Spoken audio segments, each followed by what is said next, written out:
Et salut à tous, c'est Pierre Dipérin, j'espère que vous allez bien. Alors aujourd'hui, j'ai...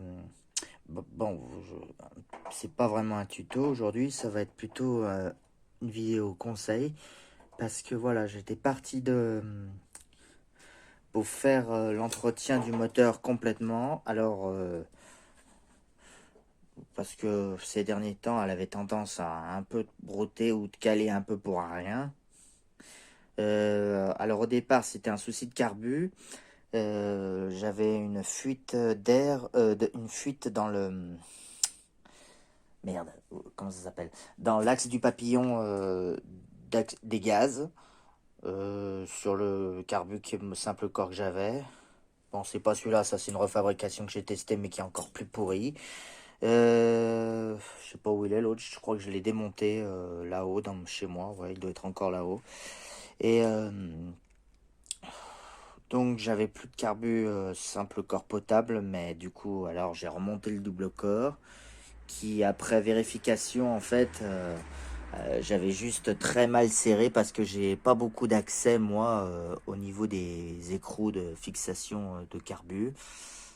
Alors bon, j'ai bien resserré avant de le remonter sur le moteur, la pipe double corps qui je rappelle est d'origine au moteur. Enfin bref. Et alors, du coup, le moteur marchait plutôt bien, sauf que j'ai eu l'idée de tester le CO. Parce que à froid, ça va, mais au bout de 5 minutes, des fois, le moteur tourne en ralenti et je donne un petit coup de gaz. Des fois, ça cale après sans raison. Enfin bref, et puis j'ai décidé aussi de tester cet appareil sur la 2 chevaux. C'est un analyseur de CO, je crois que ça s'appelle. J'ai vu ça en vidéo, je ne sais plus sur quel site, sur une coccinelle. Enfin bref, et je l'ai testé sur... grâce à ça, à la base j'ai acheté ça, c'était pour la BX. Parce que j'étais vraiment pas sûr de, que j'avais réglé le carbu correctement à la BX. Alors j'avais acheté ça exprès pour la BX. Alors effectivement, j'avais un petit peu trop de richesse à la BX, donc grâce à cet appareil, j'ai pu régler mon CO correctement. C'était parfait.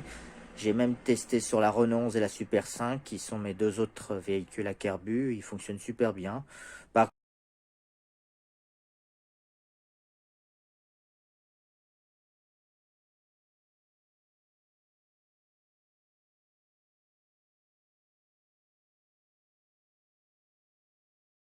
contre, la 2 chevaux, c'est catastrophique. J'ai pas moyen d'avoir... minimum que j'ai réussi à atteindre, c'est un... Merde. C'est j'ai un CO de 1.6. 1.7, pardon. 1.6, c'est vraiment exceptionnel. Et encore. Et le 1.6, normalement, c'est son CO maximal, d'après la RTA que j'ai. Euh, j'ai la RTA de la 2 chevaux 6. Il me semble que ça doit être... CO d'une 2 chevaux doit être entre 0,8 et 1,6 litre. Bon, après, le contrôle technique, c'est un peu plus même. Il tolère un peu plus, mais normalement c'est entre 0,8 et 1,6 litre. Et or, j'atteins à peine les 1,6 litre avec ce carburant, en réglant la richesse le plus bas possible. Mais bon, quand j'arrive à au moins à atteindre 1,6 litre au moins, je donne un coup de gaz et j'ai l'admission qui s'enflamme. Donc, en fait, après vérification, je pense que j'ai la soupape d'admission, surtout du cylindre gauche, mais bon, je pense le cylindre droit aussi, qui fuit parce que quand je fais, par exemple, le moteur est tiède là le moteur est tiède et c'est pas vrai. Je sais pas si je vais arriver à vous filmer. Voilà. Je pense que c'est pas normal qu'on entende aussi bien de l'air ressortir du carbu.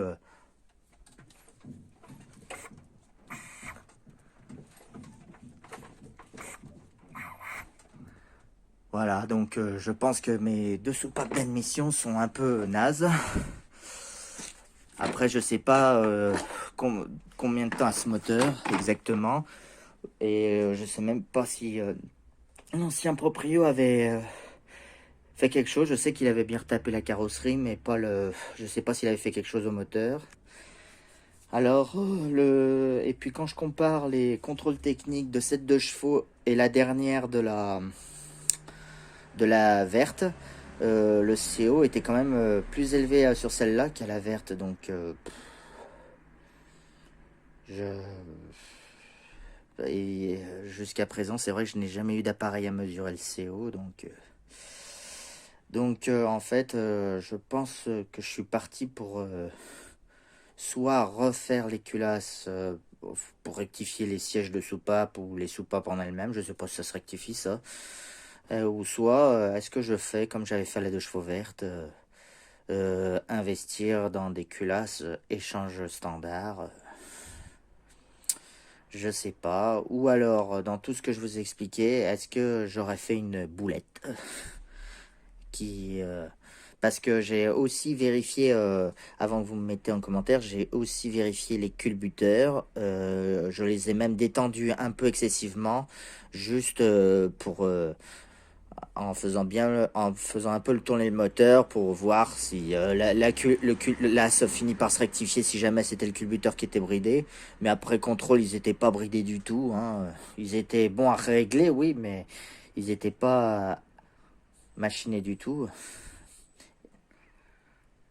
Enfin, ils étaient pas bridés du tout, trop bridés, je veux dire. Et comme au mois de mai, enfin, je crois que c'est au mois de mai, la prochaine nationale est en Bretagne et que ça fait du coup une petite trotte pour elle, j'étais parti pour refaire ce moteur complètement.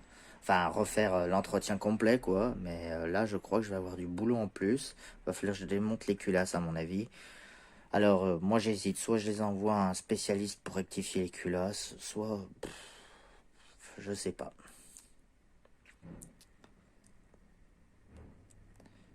Ouais. Comme quoi j'aurais dû la garder pour le pour-pièce, la 2 chevaux verte, parce que j'avais les culasses qui étaient plutôt récentes. Enfin, refaites assez récemment. Enfin bref, c'est pas grave.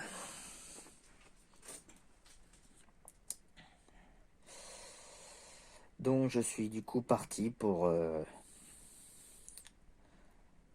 redémonter ces culasses, mais je sais pas encore quoi faire. Bon, après j'ai tout l'hiver pour le faire. Donc je vais pas me presser. Pour l'instant, je vais arrêter pour aujourd'hui. Moi, j'ai juste voulu tester un peu cette machine sur la 2 chevaux, vu que c'était la seule que j'avais pas essayé encore, mais parce que j'arrivais pas à trouver le chiffre. Mais ça y est, maintenant que j'avais le chiffre du CO, j'étais parti pour le régler, mais je me rends compte que c'est impossible à régler parce qu'il y a un petit souci au moteur. Donc il marche très bien si on est réglé beaucoup trop riche, et encore des fois ça broute, mais si on essaye de régler au CO préconisé par le constructeur, c'est pas possible. Parce qu'au maximum, je vous dis, je donne un coup de gaz et l'admission s'enflamme et elle cale, quoi. Donc c'est que les soupapes sont plus étanches. Donc voilà, merci de me dire en commentaire ce que vous pensez. N'hésitez pas à me laisser vos conseils, etc. Vos retours, etc. Et je vous dis à bientôt pour de prochaines vidéos. Allez, merci, à plus.